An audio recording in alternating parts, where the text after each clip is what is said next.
In its terrorists, Pakistan is now sending its second batch of infiltrators, this time as diplomats. Well, Pakistan's rabid national security advisor Sartaj Aziz will find it difficult to continue Pakistan's double games in the guise of diplomacy. Sources from the Heart of Asia conference, which Aziz will attend in Amritsar, have told NewsX that countering terror will be the top priority of all of the attendees.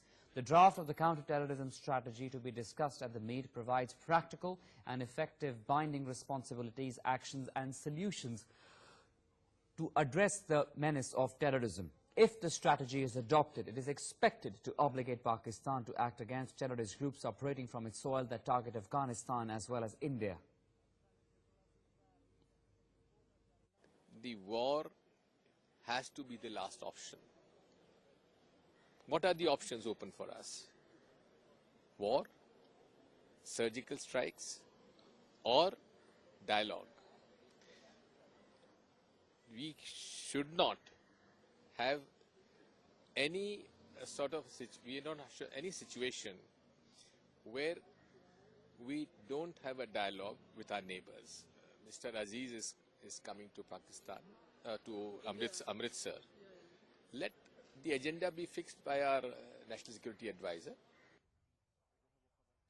Soldier भी लड़ रहे हैं और सरकार ने कहा है जो बैंक के लाइन में खड़े हैं वो भी सोल्जर है, वो भी लड़ रहे हैं. तो कौन किसके साथ लड़ाई कर रहा है और क्यों कर रहे हैं, आप एक बार देख लीजिए. पूरा देश आज एक लड़ाई में बिजी है. कोई रोजी रोटी के लिए है और जवान देश के लिए है.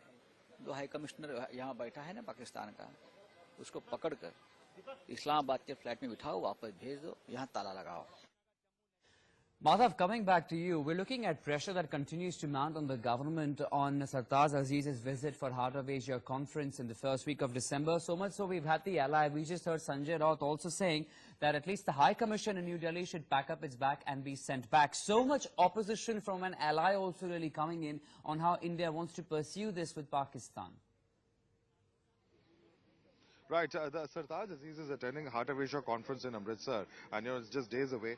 Why should we be entertaining the foreign advisor of the Pakistan Prime Minister on Indian soil when such dastardly terror strikes continue to happen from Pakistan on India? See, you must understand that it's not a bilateral event. It's a multilateral event, and there are certain protocol every country has to follow. It's not it is not driven by emotion. It is driven by we are part of the global community, and such protocol one country has to follow. So it is very unfair to say that we are allowing Sartaj Aziz to visit India or attend the event. Event is not organized only for Pakistan. It is organized for you know that what the event you are talking about. And there are 40 countries, and representatives of 40 countries would be attending in this conference, and Pakistan happens to be one of them. So you must understand that there has to be a distinction, and people of India must understand the distinction between the bilateral event conference and a multilateral conference. But the fact is this, that your own ally, the Shiv Sena, is now demanding that Sartaj Aziz should not be allowed. The voices are not coming from outside the government, they're coming from within the NDA itself, which is the ruling alliance. See that, as I said earlier, that the foreign policy best to be left with the government and the Honorable Prime Minister, because he is the best person, and the External Affairs Minister, to decide what is more appropriate as far as dealing with the countries, and particularly enemy country like Pakistan.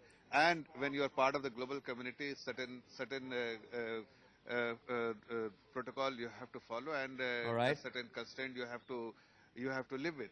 And you must give that flexibility to the government and the Honorable Prime Minister to take a call on that. Of course, saying that the government must be allowed the flexibility to deal with issues relating to foreign policy, notwithstanding the pressure within its own alliance, as you were mentioning, Akshay. Okay, we'll leave it at that for a moment, Madhav. We have